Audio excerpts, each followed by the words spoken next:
Hello, would you like to know a little bit about Gaura lindheimeri, also known as Oenethera lindheimeri? Well, if you're going to watch this, then I will tell you something that I know about it. So, Gaura, or correctly known as Oenethera lindheimeri, is a member of the Oenograceae family, which is also known as the primrose family.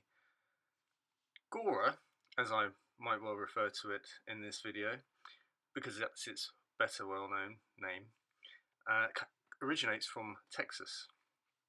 It grows on sandy soils, doesn't particularly like cold, and doesn't like it too fertile. If it's too fertile, it tends to grow a little bit too lax and falls over, the same as if it grows in shade. It really prefers to be in a sandy, well-drained soil and in full sun, which is how I grow it. It can grow up to around about 5 foot tall at the tips. It's very loose and airy, so it doesn't look that big, and typically varieties will grow to about 2 to 3 foot.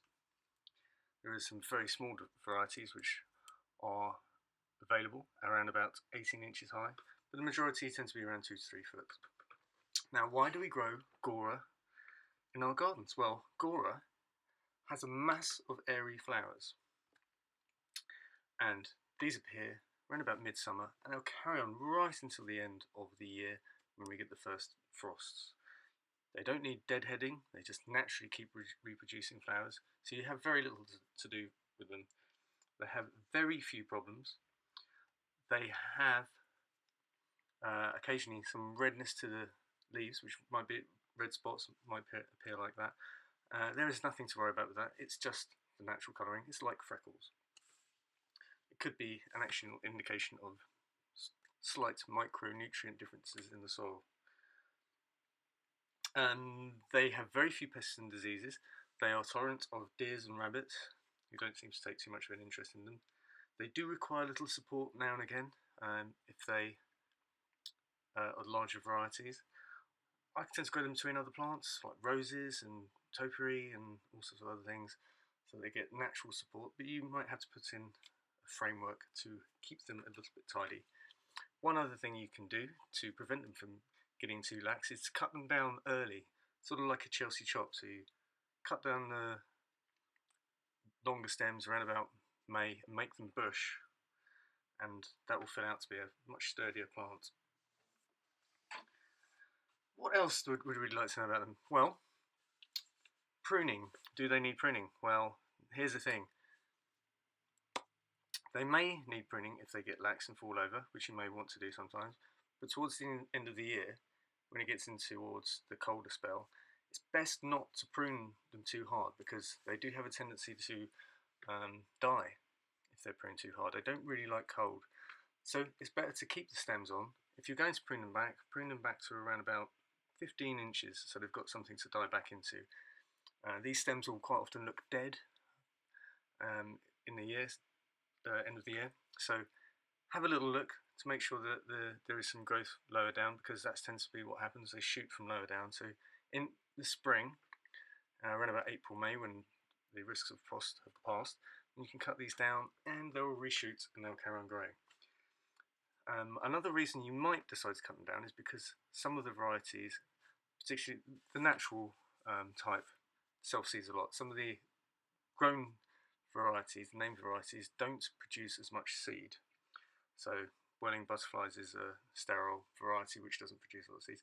So when you're buying your plant, check the variety and see if it's a type which is sterile and doesn't produce many seeds, because you don't always want that. The stems also have a nice winter colour, which can look kind of reddish and brownish across the end of the autumn and winter. They will fade to straw-like colour, but they can be quite attractive in large borders and beds and things. It's all a point of view on that. So, what else would you like to know about Gaura? You probably want to know about the colours. So the colours are typically white. There's a large variety of white plants available, Whirling butterflies being the well-known one, which is often where we get the name for this, which is more recently known as butterfly bush, but in old times it was known as lindheimer's bee blossom, which is an old name. Now, if you look at the flowers, they look like upside down butterflies, which makes them quite attractive.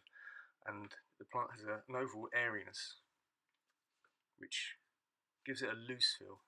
It's rather nice. I like using this in all sorts of herbaceous planting schemes and cottage garden things. It looks really, really good in those kind of ways.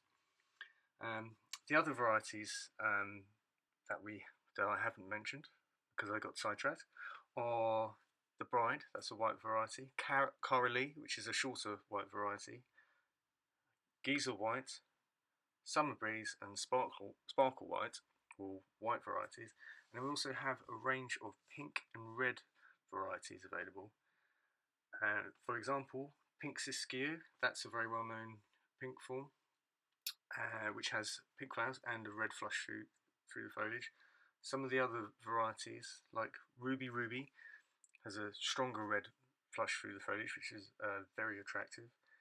There's also Crimson Butterfly, Rosy Shimmers, Pink Fountain, and Rosy Jane. Rosy Jane is a picotee flower, which is white with a pink edge, and has its uses. It's not one I've used particularly very much, but it does have its uses. And then there is a range of dwarf varieties of pink whites and burgundies, and those are generally the shades.